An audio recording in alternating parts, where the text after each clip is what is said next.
श्री रूप गोस्वामी, जो 6 गोस्वामियों में से एक होते हैं। तो एक बार वो नंदगांव के पास एक बहुत प्यारी सी जगह, कोई अगर फ्यूचर में वृंदावन जा रहा हो तो ज़रूर वहाँ जाइएगा, टेर कदम उसका नाम है।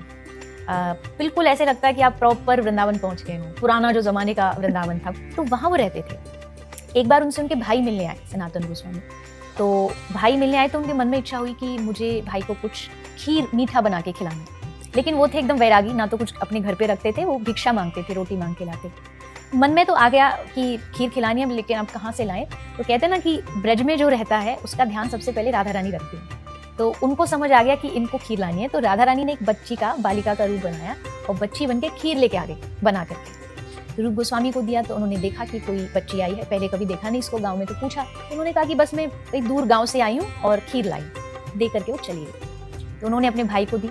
भाई ने जैसे सनातन गोस्वामी ने उसको खाया तो स्वाद से पता चल गया कि ये किसी आम आदमी के हाथ की नहीं। अच्छा, उसका स्वाद ही कुछ अलग था। उन्होंने पूछा किसने बनाई? बोले एक लाली आई थी, बस दे करके चली। उसने कहा बावरे, इस जंगल में कौन लाली आएगी? इस जंगल में राधा रानी आई। और तब वो अनुभव ऐसा हुआ सनातन और दोनों भाइयों को, दिन रात वो उसी के लिए रोते थे कि कब श्री राधा रानी दोबारा आएंगी और हम पर कृपा करेंगे। और आज भी अगर आप जाओगे ना टेर कदम में, तो वहाँ प्रसाद वही खीर मिलती है। तब से ये परंपरा चल रही है कि वहाँ खीर रोज बनती है, जो जाता है सबको वहाँ खीर दिलाई जाती है। स्वामी सूरदास जी की जो कथा है, जो लिखी गई है भक्तमाल में, उसमें उनके जीवन की शुरुआत ही जो हुई वो भक्ति से हुई। कहते हैं सूरदास जी पूर्व के जो भगवान श्री कृष्ण के सखा थे उद्धव जी, वही सूरदास बन करके कलयुग में आए। अच्छा, तो उद्धव ही सूर बने। और सूरदास जी जन्म से ही अंधे थे। तो पेरेंट्स, जो उनके पिताजी थे, थोड़े लालची थे। तो कहते हैं कि उनको लगा कि अंधा पैदा हो गया, रोज खोजते थे। तो सूरदास जी भी नहीं चाहते थे रहना घर में, वो चाहते थे घर छोड़ के चला जाऊं, पर एक चाहिए होता है ना, एक रीजन चाहिए होता है। तो उसमें लिखा है कि एक बार उनके पिताजी कर्मकांड करते थे, घर जाके पूजा कराते थे, दक्षिणा लेते थे। दक्षिणा में किसी ने सोने के सिक्के दिए, तो सिक्के लेके वो आ गए, बट वो सिक्के घर में उनसे खो गए। और वो ढूंढ रहे हैं। तो सूरदास जी को भी कोस रहे, जिस दिन से घर में पैदा हुआ है सब कुछ बेकार है। तो सूरदास जी ने कहा मुझे पता है सिक्के कहाँ, मैं बता दूंगा। जबकि उनके पास आंखें नहीं थी, पर होता ना भक्त के पास दिव्य दृष्टि होती है। तो पिताजी ने कहा बताओ। उन्होंने कहा बताऊंगा, बट मेरी एक शर्त है, मैं तुमको सिक्के दे दूंगा, तुम मुझे घर से आजाद कर देना। अच्छा, मैं घर पे नहीं रहूंगा। तो पिता को थोड़ा लालच था, उन्होंने कहा ठीक है तू चला जा। तो उन्होंने बताया कि ऐसे ऐसे एक चूहा है घर में, इस कोने में, वो खींच के आपकी पोटली ले गया, वहां ढूंढो।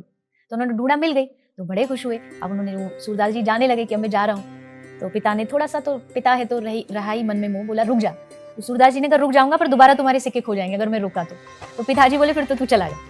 और सूरदास जी उसी दिन घर छोड़ के निकल गए। और फिर सारा जीवन उन्होंने ब्रजभूमि में बिताया। वृंदावन में कई जगह हैं जहाँ सूरदास जी रहे हैं। श्री वल्लभ महाप्रभु से उनकी दीक्षा हुई और उनके जीवन में 1 या 2 या 10 बार नहीं, हजारों बार उनको भगवान श्री कृष्ण राधा रानी का दर्शन हुआ, या भगवान ने उनके साथ कुछ ना कुछ ऐसी लीला की है जिससे उनको पता चले कि कृष्ण एकदम मेरे सामने खड़े हुए हैं। कथाओं में मैं बहुत बार ये लीलाएं जो है सूरदास जी की वो सुनाती हूँ कि गोवर्धन में वो रहते थे, तो श्री राधा कृष्ण दोनों उनसे मिलने के लिए आए। अब ठाकुर जी दर्शन देने आए, पर उनको पता इसको दिखाई नहीं देता। तो राधा रानी उनके एकदम पास खड़ी थी। तो भगवान ने इशारा किया सूरदास को। भगवान ने सूरदास को इशारा करके कहा, जोर जोर से बोल रहे हैं ताकि इसको सुन जाए।